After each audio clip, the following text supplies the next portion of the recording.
Hi hello everyone welcome to Disha TV. ఈరోజు review of the movie Hanuman, acted by Teja Sajja garu, Amrita Iyer garu and director by Prashanth Varma garu. So ఇక movie విషయానికి వచ్చినట్లయితే movie complete mass action entertainer అని చెప్పొచ్చు అనమాట. అంటే బేసిక్గా మనం ఆల్రెడీ ట్రైలర్లో చూసాం కదా. సో ట్రైలర్లో చూసిందే సేమ్ టైం ఫస్ట్ హాఫ్ విషయానికి వచ్చినట్లయితే ఫస్ట్ హాఫ్ మాత్రం ఒక ఇన్సిడెంట్ తోటి అయితే మూవీ అయితే ప్లాట్ అనేది రివీల్ అవుతుంది అనమాట.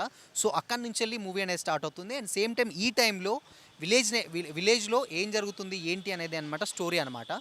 సో ఆ స్టోరీలో ఒక క్యాండిడేటే తేజ సజ్జా గారు. సో ఇక స్టోరీ విషయానికి వచ్చినట్లయితే స్టోరీ కంప్లీట్గా ఇప్పుడు అంటే హనుమాన్ అంటే ఎప్పుడు పాత అంటే తేజ సజ్జా గారి గెటప్ అవన్నీ చూసుకొని మనం పాతది అనుకుంటాం కదా. బట్ పాతది కాదు, బట్ ఈ జనరేషన్లో జరిగే స్టోరీ అనమాట. సో ఆ స్టోరీ మీదకెళ్ళే మూవీ అయితే నడుస్తుంది. సో ఇక స్టార్టింగే ఫస్ట్ హాఫ్ విషయానికి వచ్చినట్లయితే ఫస్ట్ హాఫ్ ఒక ఇన్సిడెంట్ తోటి అయితే మూవీ అయితే వస్తుంది.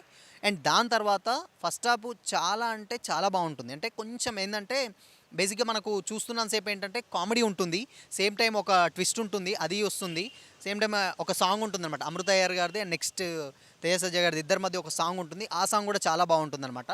సో ఫస్ట్ హాఫ్ విషయానికి వస్తే కంప్లీట్ ఒక ఫ్యామిలీ ఎంటర్టైనర్ లాగా అయితే సాగిపోతూ ఉంటుంది అనమాట. అంటే కొంచెం ఫస్ట్ హాఫ్ ఏమనిపిస్తుంది అంటే కొంచెం ల్యాగ్ అనిపించేస్తుంది అన్న సీన్ ఉంటుంది. అంటే కొంచెం కామెడీ ఉంటుంది. సో ఆ కామెడీ నుంచి వెళ్ళి కొంచెం ఏంటి అని అనిపిస్తుంది. బట్ ఇక మూవీ దాంట్లో వెళ్తున్న కొద్ది ఏంటంటే గెటప్ సీన్ గారి కామెడీ, వరలక్ష్మి శరత్ కుమార్ గారి పర్ఫార్మెన్స్, వీటితోటి ఏంటంటే మళ్ళీ డైవర్షన్లోకి వచ్చేస్తాం అనమాట. అంటే అది బాగుంటుందన్నమాట. అండ్ ఇక ఇంటర్వెల్ దగ్గర అరే అమ్మటే అయిపోయిందా అన్న ఫీలింగ్ అయితే మనకు వచ్చేస్తుంది. సో ఇక సెకండ్ హాఫ్ విషయానికి వచ్చినట్లయితే మెయిన్ ప్లస్ అయితే సెకండ్ హాఫ్ అని చెప్పొచ్చు అనమాట. ఏంటంటే ఫస్ట్ హాఫ్లో కొంచెం ఏమైనా డిసప్పాయింట్ అయితే అది మొత్తం సెకండ్ హాఫ్లో కంప్లీట్గా ఫుల్ఫిల్ అయిపోతుంది అనమాట. అంత బాగుంటుందన్నమాట. ఎస్పెషల్లీ లాస్ట్ ఒక 20 మినిట్స్ మాత్రం నెక్స్ట్ లెవెల్లో ఉంటుందన్నమాట. అంటే ఆ గ్రాఫిక్స్ కానీ లేకపోతే ఆ టేకింగ్ కానీ ప్రశాంత్ వర్మ గారి డైరెక్షన్ కానీ కొట్టొచ్చినట్టు అవపడుతుందన్నమాట. అంత బాగుంటుందన్నమాట. చాలా అంటే చాలా బాగుంటుంది. అండ్ నెక్స్ట్ ఇక సెకండ్ హాఫ్ స్టార్ట్ అయిన ప్లాట్లోనే వరలక్ష్మి శరత్ కుమార్ గారికి నెక్స్ట్ తేజ సజ్జా గారు కొన్ని సీన్స్ ఉంటాయి. అది బ్రదర్ ఆల్రెడీ మనం చూసిందే కదా ట్రైలర్లో, బ్రదర్ అండ్ సిస్టర్ సెంటిమెంట్స్ మాత్రం చాలా బాగా వర్కౌట్ అవుతాయి అనమాట. అది చాలా బాగా కనెక్టింగ్ అనిపిస్తుంది అనమాట అందరికంటే. యాజ్ సిస్టర్ ఉన్న వాళ్ళకి బ్రదర్ ఉన్న వాళ్ళకంటే ఇద్దరికి ఆ సీన్స్ మాత్రం చాలా బాగా కనెక్ట్ అవుతుందన్నమాట. అండ్ నెక్స్ట్ అది వెళ్తున్న కొద్ది ఏంటంటే ఒక సాడ్ ఇన్సిడెంట్ ఉంటుంది. ఆ సాడ్ ఇన్సిడెంట్స్ కూడా కొంచెం ఎక్కడనో అరే అది జరగకుండా ఉంటే బాగుండు అనిపిస్తుంది. అండ్ నెక్స్ట్ ఇక లాస్ట్ క్లైమాక్స్ 20 మినిట్సే సినిమాకి మేజర్ ప్లస్ అనమాట. అంటే ఆ 20 మినిట్స్ మాత్రం ఆ విజువల్ టేకింగ్ కానీ లేకపోతే ఆ తీసిన డైరెక్షన్ కానీ నెక్స్ట్ లెవెల్లో ఉంటుందన్నమాట. అంటే ఫస్ట్ హాఫ్ చూసిన ఫీలింగ్ అంతా అదైతే బాగుంటుందన్నమాట. సో ఇంకో ట్విస్ట్ ఉంటుంది. అంటే వెన్నెల కిషోర్ గారి పర్ఫార్మెన్స్ ఉంటుంది, అది బాగుంటుందన్నమాట. సో ఈ మూవీ ఏంటంటే ఓవరాల్గా ఆల్రెడీ మనకు చూసిందే కదా. సో ఏంటంటే జస్ట్ ఈ మూవీలో ఓన్లీ క్యారెక్టర్స్ మాత్రమే ఇంట్రడ్యూస్ చేశాడనమాట. అంటే ఏంటి అంటే నెక్స్ట్ ఏం జరగబోతుంది ఏంటంటే జస్ట్ అంటే ఏమంటారు ఒక లీడ్ అనేది వదిలిండి అనమాట. సో ఆ లీడే ఇంత బాగుంటే బట్ దీనికి సేమ్ టైం సెకండ్ పార్ట్ కూడా పెట్టాడు. అంటే సెకండ్ పార్ట్ కూడా ఉంది. ఆ పార్ట్ కోసం అయితే ఈగర్గా వెయిట్ చేసే విధంగానైతే మూవీ అవుతుందన్నమాట. సో ఆల్రెడీ మనం చూసిందే కదా విభీషణుడు. సో ఆ క్యారెక్టర్ ఉంది కదా, సో సముద్రకని గారు చేశారు. ఆ క్యారెక్టర్ చాలా బాగుంటుందన్నమాట.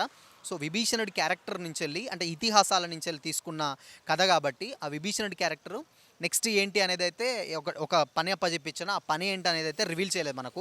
అది పార్ట్ 2లో అయితే చూపెట్టడం జరుగుతుందన్నమాట. సో అదేంటి అనేది అయితే మనం డెఫినెట్గా పార్ట్ 2లో చూడొచ్చు. అండ్ మెయిన్లీ సినిమాకు మెయిన్ ప్లస్ ఏంటంటే రవితేజ గారి వాయిస్ అనమాట. అంటే రవితేజ గారి వాయిస్ ఒక క్యారెక్టర్ ఉంటుంది. ఆ క్యారెక్టర్ మీరు చూస్తే అయితే డెఫినెట్గా అర్థమైపోతుంది అనమాట మీకు. చాలా హిలేరియస్గా ఉంటుంది. అండ్ నెక్స్ట్ చాలా బాగా అనిపిస్తుంది అనమాట. చాలా ఏమంటారు కామెడీ కానీ ఆయన టైమింగ్ మనకు తెలిసిందే కదా, కామెడీ టైమింగ్ ఎలా ఉందో ఆ టైమింగ్ కూడా చాలా బాగా అనిపిస్తుంది అనమాట.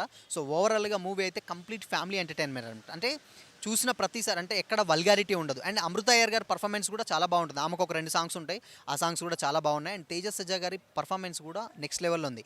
అండ్ వరలక్ష్మి శరత్ కుమార్ గారి పర్ఫార్మెన్స్ కూడా చాలా బాగుంటుంది. సో ఓవరాల్గా మూవీ అయితే కంప్లీట్ ఫ్యామిలీ ఎంటర్టైనర్ అని చెప్పొచ్చు అనమాట. ఏంటంటే ఈ సంక్రాంతికి బేసిక్గా అందరికీ హాలిడేస్ ఉంటాయి కదా. సో ఒక మంచి ఫ్యామిలీ ఎంటర్టైనర్ చూడొచ్చు. అండ్ మెయిన్గా లాస్ట్ 20 మినిట్స్ మాత్రం అరాచకం అనే చెప్పొచ్చు అనమాట. ఆ 20 మినిట్స్కే సినిమాకు చాలా పెద్ద ప్లస్ అవుతుంది. అండ్ పార్ట్ 2 కూడా రాబోతుంది. పార్ట్ 2 కూడా చాలా ఈగర్గా వెయిట్ చేసే విధంగానే ఉందన్నమాట. సో పార్ట్ 2 మీద ఇంకా ఎక్స్పెక్టేషన్స్ అయితే చాలా ఎక్కువగా ఉంటాయిందన్నమాట. సో ఓవరాల్గా మూవీ అయితే ఇట్స్ గుడ్, బాగుంది.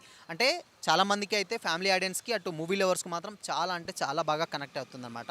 సో ఓవరాల్గా మూవీ అయితే అందరినీ ఎంటర్టైన్ చేసే విధంగానే అయితే ఉంటుందన్నమాట. అండ్ నెక్స్ట్ చిరంజీవి గారు ఏమంటారు కొంచెం బ్యాక్ షాట్లో ఉన్నారు అన్నట్లు కూడా అనిపించింది. మరి అది ఉండదా అయితే మనం పార్ట్ 2లో అయితే చూడొచ్చు అనమాట. సో పార్ట్ 2లో హనుమాన్ క్యారెక్టర్ ఎవరు ఏంటి అనేది అయితే మనం డెఫినెట్గా పార్ట్ 2 చూసేంత వరకు అయితే తెలియదు. సో ఇది ఇవాళ రివ్యూ. మరో రివ్యూతో మళ్ళీ కలుసుకుందాం. Until then keep watching. This is Shyam signing of.